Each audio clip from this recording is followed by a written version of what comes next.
Nat 20. Hello adventurers, Merlin here, bringing you another Dungeons & Dragons adventure video.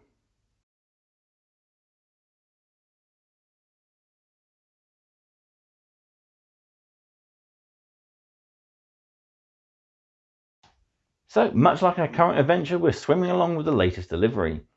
And this time we're going to be taking a look at issue 33. So yeah, another fun field adventure. So we finally learn about dragons. It's taken us a while. We've been in dungeons, but we've never faced a dragon. We won't be facing one, but still, we learn about them. We also learn about the aspects of sleep and rest and the importance of it. We venture into hags and their covens, and we also have some new druidic circles to look at. Plus we have the final part of our latest adventure, the Temple of Sekolah. So as I mentioned in my last video, this issue does come with a set of dice, but it has been incorrectly advertised. This set was supposed to be in a tin, but we had the tin in the last issue by mistake. But still, we have a rather beautiful set of green and black marbled dice there with silver lettering, and yeah, I really do love these. Like I said, most of the dice in this latest 4-issue delivery have been really fantastic. The premium set from the issue 31 was really good, and I'm looking forward to issue 34's metal dice. Yeah, we'll have a roll of these in just a sec. So finally then, before we jump over the table, big shout out to all my Patreon supporters, and if you'd like to help support the channel, you can do so checking the links in the video description. Benefits include access to these videos a whole 5 days earlier to YouTube. And yeah, I'll be posting an extra video at the moment as I'm currently trying to catch up. Finally then, don't forget to of course like the video, subscribe to the channel, and drop me a comment down below. Right, let's head over to the table. We'll take a look at issue 33 and roll those new dice. Right, here we are up close and personal with issue 33. So yeah, new exclusive adventure. Horde mentality, here be dragons, resting in the realms, asleep on the job, and venture into the Hags Coven. Finally, of course, we have new druidic circles to look at, and yeah, really a nice fun-filled issue. First off then, let's give these dice a roll.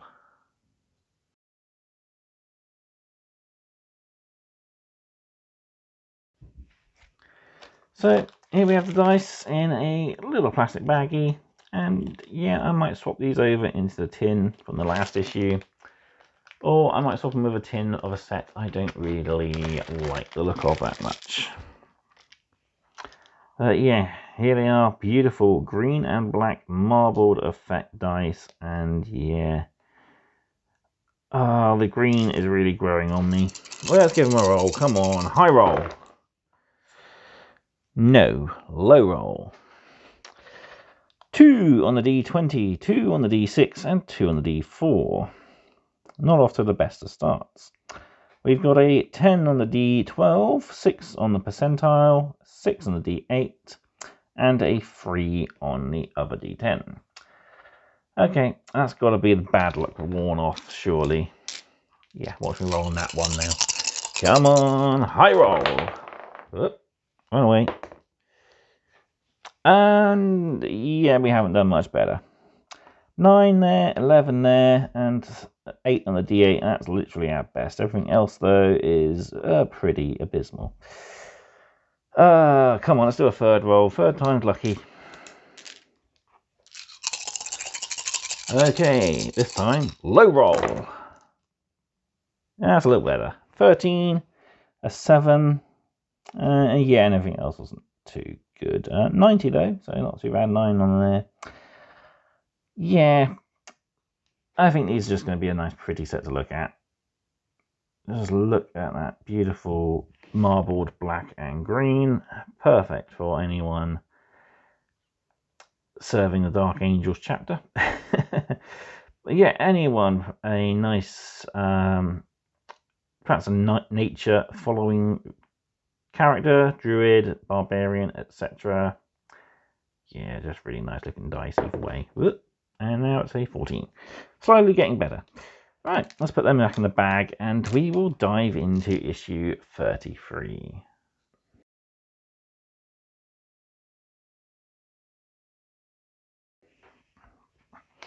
Alright then, here we go. So, contents for the issue, we have Adventure Free Encounter 33, Temple of Sekolah Part 3. Sage advice, we learn the importance of resting and the different types of resting variants. Character creation, so we got new classes and circles for the druid. So parts 1 and 2 of the druid, Circle of the Moon, Circle of Dreams, and Circle of Spores. Finally, we have a couple of monsters, Hags and Dragons. So it's part 1 of Hags 21A. So that's pretty cool. So yeah, this issue comes with a set of marbled green dice in a tin, but as I mentioned, we didn't have the tin in this issue. We had it in the last issue, and we were supposed to have just gotten the dice. And of course, the usual QR code there for D&D Beyond. So let's kick things off then with sleep and resting variants. Let's get some shut-eye. Add some texture to resting with these optional and variant rules. So resting is of course important for any party. You need to take a rest between adventures to help recuperate your HP as well as your spell slots for your wizarding types. So a short rest is usually an hour or 2, whereas a long rest will take about 8 hours. But you allow to do light activity and sleep. Some creatures, such as the elves, require no sleep. Instead, they can go into a sleep-like trance for 4 hours. So yeah, pretty handy. I'm currently playing an elf, so I usually meditate or something when it comes to needing to rest. Necessity of sleep. So characters haven't taken much damage or expended many spell slots. They may not feel the need for a long rest. However, that would mean not sleeping, which does have negative implications. At the end of a 24-hour period, every character who has not finished a long rest must take a DC 10 save of Constitution. If they fail, they suffer a level of exhaustion. The save is repeated every 24 hours that they do not rest, increasing the DC by 5 for each level of exhaustion.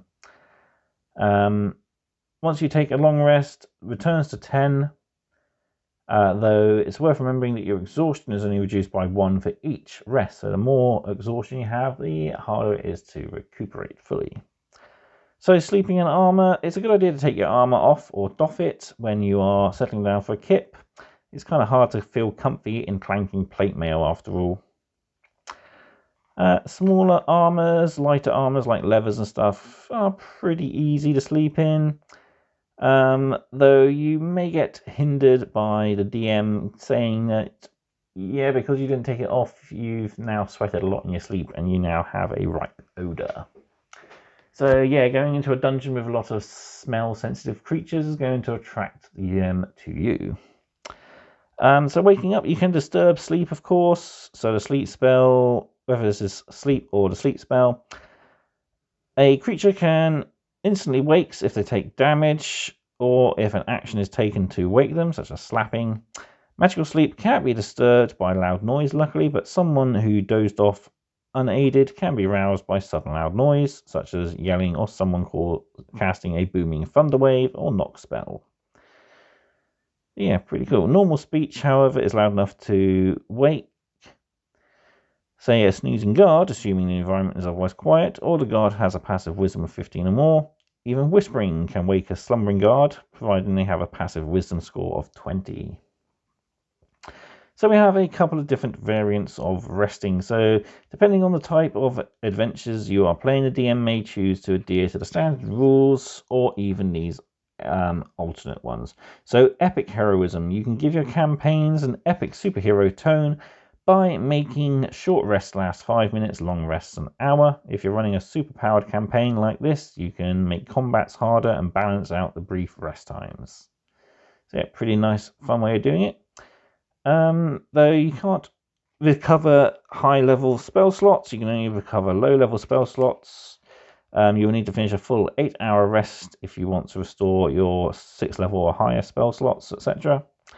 Then we also have gritty realism. So here, a short rest takes 8 hours, while a long rest requires 7 days. This will make characters more careful about rushing into battle and consider situations more pragmatically. For spellcasters, meanwhile, magic is far more precious, and they will need to think twice before casting even low-level spells. This lower magic option is best for campaigns that emphasize intrigue, diplomacy, and role-playing. And we've seen this artwork several times before. A little dwarf here, falling asleep inside his beautiful roast chicken dinner. Oh, waste of good food. Alright, moving on then, we got to look at some new druidic circles. So we got Circle of the Moon Part 1 and 2. So Circle of the Moon druids can transform into beasts more easily, choosing more powerful creatures to terrify their enemies. So when druids reach 2nd level, they join a circle that reflects the beliefs they share with other druids. From that level onward, the circle grants them certain character class features. For example, shepherd druids call on animal spirits to aid them, star druids and become star-powered forms powered by the constellations. But yeah, every druid, no matter their circle, will know the wild shape feature. So this allows them to take the form of beasts, providing they have, of course, encountered those beasts before. But druidic circles of the moon can tap into this and even much more ferocious creatures. So combat and wild shape, as well as being able to wild shape into creatures that are more powerful, those who join this circle can make the change more quickly. Most druids will use an action to transform, while Circle of the Moon druids can transform as a bonus action and still allow them to attack in their new form. Additionally, while in wild shape, Circle of the Moon druids can use a bonus action to expend a spell slot to heal themselves if they have taken damage, regaining 1d8 point for each spell slot expended. So 2nd level spell slot, while using this, will regain 2d8 hit points. So we've got a top tip there about creating another character or even just changing a pre-created character's circle as we see fit. And yeah, lastly then we have Over the Moon. So all monsters and Dungeons & Dragons have a combat or challenge rating. Depending on the rating, depends how harder the difficulty is to transform into such a creature. So a rat that poses little threat has challenge rating of 0 even, while a dragon that could wipe out an entire army has a challenge rating of 24. A 2nd level druid can transform into a creature of challenge rating a quarter or lower, such as a cat, a wolf, a riding horse. Low challenge rating creatures are still useful. It's easier to sneak around as a spider than a brown bear. Higher challenge rating is just an indication of combat prowess. However, as a Circle of the Moon druid, you can transform into a creature that has a challenge rating of 1. Rather than becoming a badger or a tiny spider, you might be a black bear or a giant spider. So yeah. There are a few limitations though. You can't transform into a creature that has a swimming speed or flying speed until you reach a certain higher level. So 4th level, you ignore the swimming speed restrictions, so you can then transform into that octopus you've always wanted to be. And at 8th level, you can ignore flying speed restrictions, so you can become a winged pteranodon or great hawk. Part 2 then, we take a look. So devotees of the Circle of the Moon can transform into more powerful beasts than other druids. So in this part, we look at the different types of creatures you can transform into. So yeah, we got 3 choices here. We got a brown bear, a giant spider, or even a tiger. So yeah, nothing much in this article, just a quick description of some of the other ones you can transform into. I'm sure there'll be more in part 3 when we get it as well. Moving on then, we have the Circle of Dreams. So, the Dream Druids tap into the power of Fey magic to heal their allies. But as we'll learn, they can't quite heal themselves as well. Druids are often stereotyped as loners living in solitary existence in the midst of nature. But even the most fervent loner becomes part of a circle of like-minded druids when they reach 2nd level. So yeah, these druids, as it said, will tap into the powers of the Feywilds, usually pixies, sprites, hags, and other fey creatures. They have an alliance with fairies, so Circle of Dreams druids have forged a bond with a good aligned fae and seek to fill the world with dreamy wonder. Their magic mends wounds and brings joys to downcasted hearts. So yeah, pretty fun. You have to be aligned with the ruler of the Summer Court, Titania, and yeah, making excellent allies for those undertaking guardianship of the natural world. So we have Balm of the Summer Court, so a special ability you can do. So this allows you to heal creatures for a lot greater than they would normally be. So you have a set of Fey energy dice, so these are d6 equal to your level, so 2d6 at level 2, 3d6 level 3, so on. As a bonus action, you can choose one creature within 120 feet to spend a d6 equal to half your level or less, rounding down. So second or third levels will always only be able to spend 1d6. Fourth and fifth can be 2d6. The player then rolls this dice spent and adds the total. The chosen target regains hit points equal to the total. Target also gains 1 temporary hit point. So yeah, just remember that temporary hit points don't stack. It'll be whichever's the highest value. And another top tip here is, since the Balm of Summer Court feature specifies it heals an ally, you can't heal yourself with it. So not the best of abilities, but still pretty cool. Finally then, for the Druid Circles this issue, we have a look at the Circle of Spores. Harnessing the cycle of life and death, these Druids use invisible spores that surround them to protect the natural world. So yeah, reading this gives me a very Nurgle sort of vibe.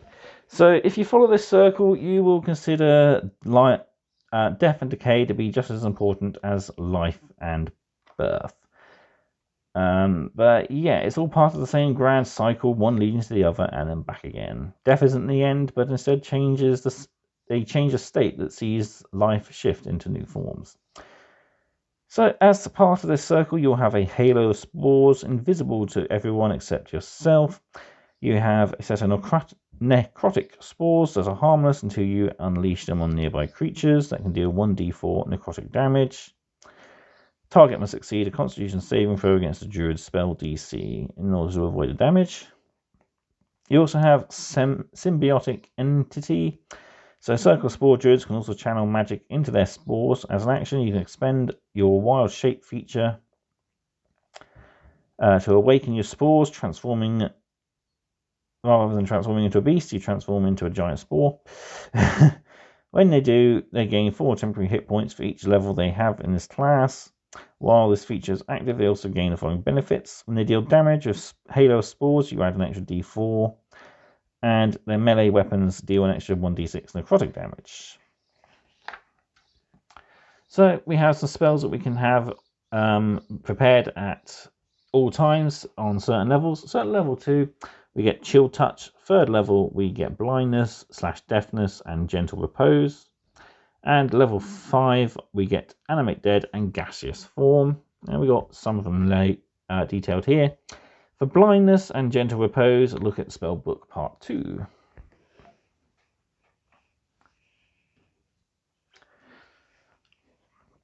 Right, moving on, we've got a couple of creatures to look at before our latest adventure. So, finally putting the dragons in Dungeons and Dragons, we take a look at these ancient titans of immense power that are so powerful, so much more than flying, fire-breathing monsters.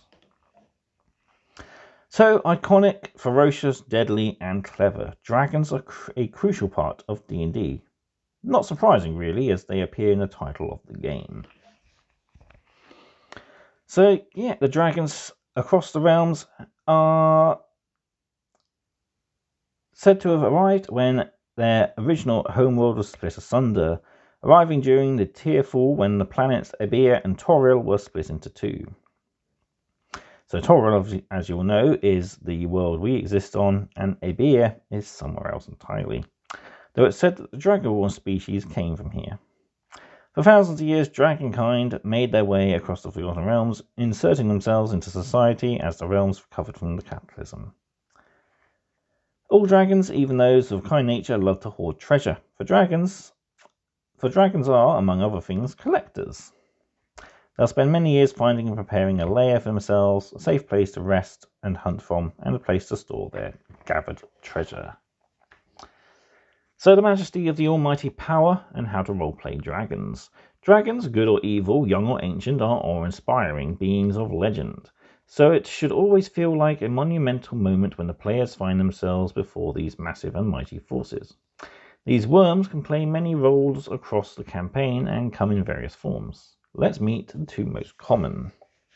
So we have the chromatic dragons. So these dragons tend to be selfish, greedy, arrogant, and malicious, much like their goddess Tiamat. These dragons seek treasure and dominance, thrive on violence, and have a desire to be worshipped. Chromatic dragons can appear both as intellectual and villain in adventures, a being for players to outwit, and a force of nature that will make a highly challenging foe in combat. These dragon scales associate them with the elemental type that they breathe and have resistance to, so red is fire, white is cold even, blue is lightning, black is acid, and green for poison. Then we have the more noble metallic dragons. So metallic dragons behave in a manner like their god, the platinum dragon Behemoth. So, valuing kindness, generosity, wisdom, and protection, metallic dragons can appear as allies to be won over as a challenge or as challenges that present a test for adventurers to prove themselves. These dragons are also associated with elements based on their scales, but they have a special secondary breath weapon. Gold for fire and strength sapping, silver for cold and paralysis, bronze for lightning and kinetic propulsion, copper for acid and lethargy, and brass for poison and sleep. So all dragons have incredible abilities, senses, and magical presences, but only metallic dragons have the ability to change their form. It is said that the god Behemoth walks the Forgotten Realms in the guise of an elderly traveller, and the dragons who worship him have been known to do the same. If you come across a kind or generous curious stranger, make sure you don't mistreat them. They could be a dragon. Finally, and before adventure, we have the Hags. So whether they're found on land or in the sea, these creatures often seem helpful and well-meaning. Yet it's rarely a wise idea to make a bargain with a hag and their coven. So yeah, most common and well-known hags you can consider is, of course, Ursula from The Little Mermaid, the sea witch, who likes to make bargains for benefits as she sees to her patrons. So hags are a staple of good Dungeons and Dragons for good reasons. They and their coven can cater to whatever pillar of the game you're most interested in. So hags are transformed beings by their very nature. These each have different origins and aims. So a hag begins life as a witch of some sort, but is often corrupted by some other type of magic. So we've got a trio of different types of hags here. So we have the sea hags. These are often weak, but they do like to menace coastal settlements that lack brave defenders. Often blue-skinned and with scales, they are amphibious and manipulative. These hags live within waters of lightless oceans and lakes. They lurk in the darkness, the sea of swords, and other briny depths. Sea hags have some magic available to them, mostly illusory, but their chief weapon against prey and would-be heroes is fear. They can often literally scare victims to death. Green hags, more iconic evil witches, green-skinned, dwarf-faced, and gnarled, layering in the dark emerald shadows of forests and glens. Their connection to the Feywild grants them a foul arsenal of magic. They will often let adventurers tear themselves apart attempting to locate them. And finally we have the night hags. They're not fey, but fiends transformed to another type of hag after being dragged into the soul-shearing despair of the grey wastes of Hades. So yeah, not very nice bunch of people. Top tip, if any hag is part of a coven, their powers grow exponentially. So adventurers beware. We'll discuss covens in fully in a future article. So yeah, definitely got a part 2 coming up. Speaking of parts, this is part 3 of the Temple of Sekolah, our latest adventure.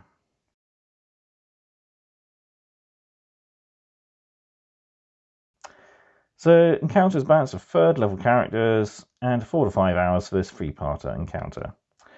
The characters have arrived in the Swagin city of Kreslak and entered the Temple of Sekolah in search of the lost treasure of Devil's Dew, the ship that sank off the Sea of Moonshade several decades ago. They have survived deadly traps and fearsome guardians in the underwater temple's upper levels and have made their way down to the dungeon's deepest level. So here we have our latest map. So nice little map. You've got the main center temple there, some spare rooms, a secret exit door there as well, and a statue there to look at. So what do we have? So key locations, we have the viewing chamber, so 16 here, so you can view the ritual chamber there. You got a chute that comes out from K15 on level 2. 3 Swagin on Gardener's Cavern, handpicked by the priestesses for their vigilance. They are expertly difficult to catch unawares and make wisdom checks at advantage. There's a crystal window, so there's a round window. The center of the south wall offers a view of the Sanctum of Sekolah. Blocks sound, but you can see through it.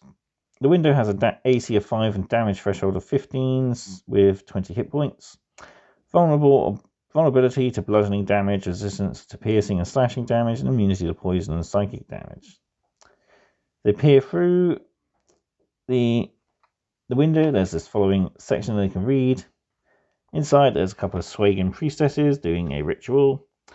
So, part 17 is the hatchery. So this is where clusters of Swagin eggs, which are hatched in the temple under the watchful eye of the priestesses. Then we have the prayer room, the sleeping quarters, the envoy's chamber, the Sanctum of Sekolah. So we've got some important bits here. So we've got combat, mosaics, and treasure.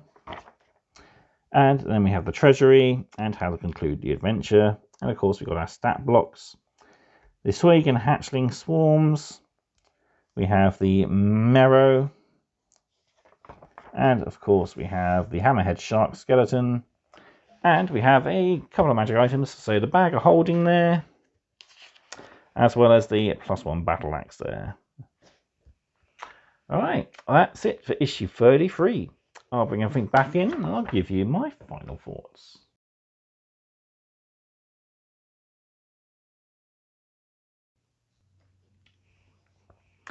So then we have issue 33 of Dungeons & Dragons Adventure.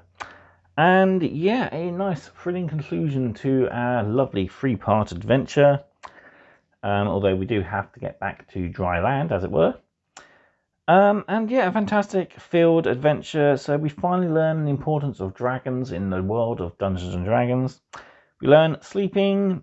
We have the Hags Cove, of course, and we got some brand new druidic circles to look at. I'm very much enjoying the Circle of the Moon. That does look quite nice. The issues dice then were these beautiful green and black marbled ones. It was supposed to be in a tin, as we said, but yeah, we still have them either way. And yeah, I might definitely transfer these over to a tin of my own, as I got way too many tins and dice sets, so I really can't decide which ones I enjoy the most. So yeah, rating wise, I think it's a solid issue, a nice 5 out of 5 again, as we got some lovely information and a set of beautiful dice. So yeah, that's it for this issue. Thank you all very much for watching. Drop me a comment down below, and until next time, keep rolling those crits.